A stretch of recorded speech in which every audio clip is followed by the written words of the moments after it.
We've seen the Scooby-Doo gang solve some pretty bizarre mysteries, from haunted houses to fake monsters. There's nothing they can't figure out, right? But what if we threw them into one of the darkest and most dangerous cases of all time? Could the Scooby-Doo gang solve the Kira case from Death Note? First and foremost, to establish a premise, we can say that Elle ends up vanishing while investigating the mysterious deaths caused by Kira. The task force of Japan, in a desperate attempt, turns towards the Scooby-Doo gang, known for their expertise in solving a cadre of different mysteries. With Elle gone, it's now up to them to carry out the investigation into the chains of deaths around the world being caused by Kira. For those unfamiliar with Kira's case in Death Note, it revolves around Light Yagami, a big-brain high school student who finds a supernatural notebook, the Death Note.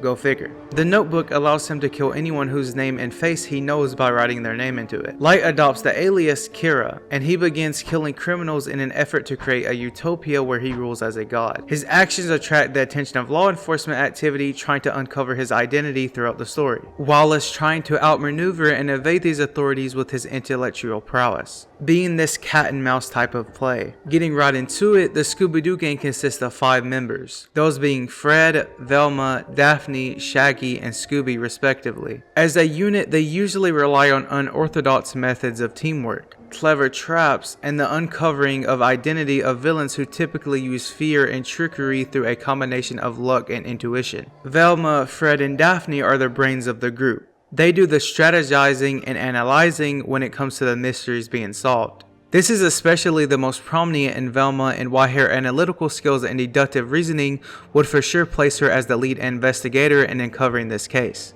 Velma has shown numerous times how she demonstrates her intelligence by utilizing these facets of her intellectual prowess, like deducing the quote-unquote ghost of Captain Cutler, and how he's actually just a diver that has glowing algae to give his suit an eerie glow. She identifies the algae and traces it back to the villain's hideout by noticing the way it reacts to the water. So because of her knowledge of marine biology and algae, it helps the gang trap the culprit. Or when Melissa Wilcox seemingly comes back from the dead to haunt the town of Old Salem as a witch, she actually pieces together a whole timeline and motives of multiple suspects, using careful analysis to rule out the possibility of an actual supernatural explanation, applying to the situation, and deduces that the witch is actually someone impersonating Melissa Wilcox to scare people away from their land. Fred mainly leads the tactical aspect of the investigations the gang partakes in, being the one to actually devise coordinated plans and remain calm under pressure, like coordinating the gang to trap the Red Wizard and the new Scooby-Doo mysteries. Daphne usually helps Fred with his plans and is just as resourceful, being able to come up with the solutions on the fly. She can come up with a counter plan on the spot when a trap goes wrong, as shown in Mystery Incorporated. Shaggy and Scooby, on the other hand, being the natural clumsy pair, don't really contribute to the gang by their deduction, but rather their antics that provide a lead on catching their criminals by luck. Both more than not, however, are used as bait in the traps Fred comes up with to lure the criminals. How Light operates, on the other hand, has such a glaring contrast to the Scooby-Doo gang.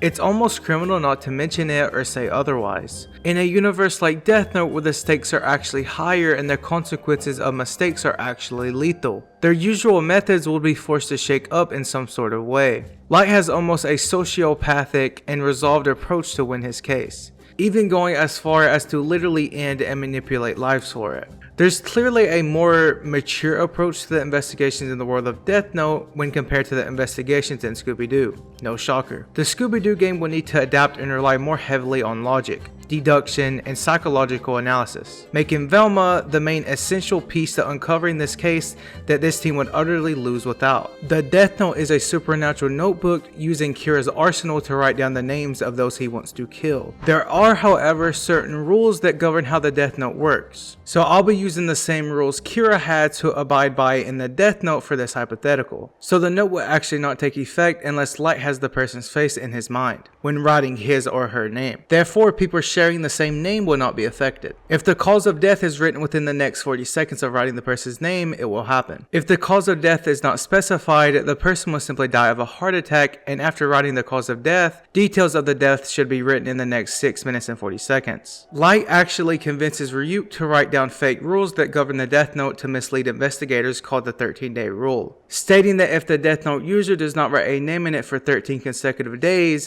they will die, and the destruction rule.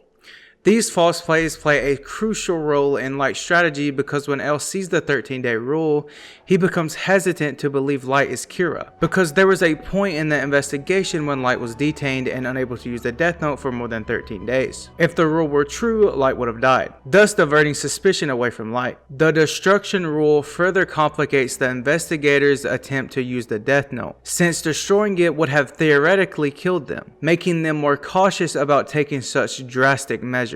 Now, would the Scooby-Doo's gang's methods actually work? So usually as a unit, the Scooby-Doo gang typically starts by finding any physical clue they can come up with. So this begs the question, what will happen when there are no tangible clues, just names written in a death note? In the Scooby-Doo universe, whenever the gang struggles to find any type of tangible lead or clue to deal with, as shown when they struggled to find any evidence linking the ghost of Captain Cutler to the mysterious happenings of ghost sightings. It took Velma to really utilize logic and deduction to eventually solve this investigation, and it was solely because of her brains that resulted in that outcome. Since there's no physical evidence or clues, Velma would resort to technology for surveillance by deducing Kira's identity, and this is going to be based on subtle evidence on TV broadcasts and surveillance patterns, similar to how El used his network to monitor suspects. Velma would dig deep into the names and information within the Death Note, its rules, analyzing timelines, victims' profiles, and the timing of each death. And unlike the gang's usual adversaries in their universe, Kira does not rely on any physical disguises or locations that can be investigated. His actions are consistently subtle throughout the entire story. Being able to act as a normal high school student gives him the window to blend in and manipulate, and maintaining this facade even in the most tense situations. Fred's tactical skills are more suited for direct confrontations rather than handling the manipulation. It's going to be utter psychological warfare, or subtle deception in Light's IQ prowess. Fred has been outwitted or tricked by villains in his own universe, like being thrown off by the deceptive nature of Captain Cutler's ghost and his underwater setting, or even when he gets confused by a horseman that gives off the impression of being supernatural but actually isn't. This ends up manipulating the gang into chasing red herons. This type of deception isn't even remotely on Light's caliber and genius level manipulation. They're just bound to fall short against someone so cunning like Light Yagami. Daphne is mainly a part of Fred's tactical plans and the heart of the gang. But in a hypothetical case where there's no physical evidence, she'll try to be resourceful in any way she can. This persistence is what makes her the most versatile detective out of the gang, albeit not being the detective Velma is. Nevertheless, said versatility can employ her to use disguises or even diversions. But Light isn't easily fooled by simple disguises. His attention to detail, caution, and adeptness at psychology presents a challenge that even Daphne's versatility would even struggle against. Unlike the traditional Scooby-Doo villains, she would have no physical clue to connect Light to Kira. If she actually employed these methods, she'd eventually struggle and try to refine the gang's plans. As for Shaggy and Scooby's antics, being able to accidentally discover clues, this type of luck and intuition are completely out of their league in uncovering Kira's identity as Light. Light's methods are just way too intricate and methodical to say these contrived and chaotic approaches to expose things will actually work. Luckily for the gang, however, Velma has the analytical and deductive feats to recognize the patterns in Kira's killings being too coincidental, to say the least, to be natural and could eventually suspect someone's behind it. She has not only ruled out fake leads before, but she has pieced together entire timelines of events and tracked the movements of the Witch of Old Salem as a result, like I said previously. She also recognized a scientific phenomenon and traced its origin, connecting the dots back to the culprit.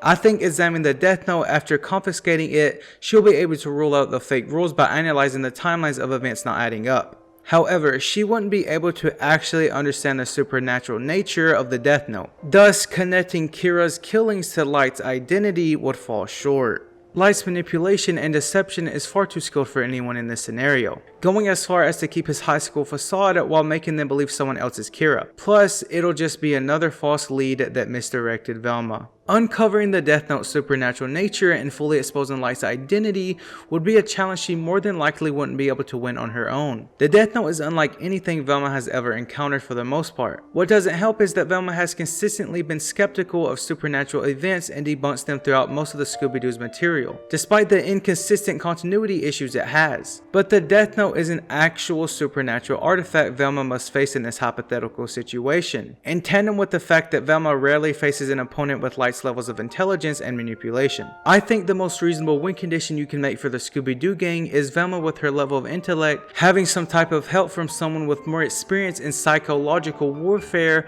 to expose Light's identity, similar to how Elle and Near work together to take down Kira. But nobody on the squad in the task force without Elle is really built like that, unfortunately. So the question arises, could they actually solve the Kira case? In the world of Scooby-Doo, maybe, but in a cold and calculated world like Death Note, more than likely not. Light will make the Scooby-Doo gang his next victims before they even get a chance to actually solve the case and expose his identity while being right under their nose. Having genuine supernatural power and the art of psychological warfare in his arsenal makes the Kira case and Light himself completely out of their depth. I know some who think Velma wouldn't even be able to carry the gang this far, but what do you think? Do you think the gang can actually solve Shonen's most famous murder mystery? Let me know in the comments, and don't forget to like and subscribe for more content like this. It is different from our typical cross-verse battles, and let me know if you really enjoy this video or not. Until next time, peace.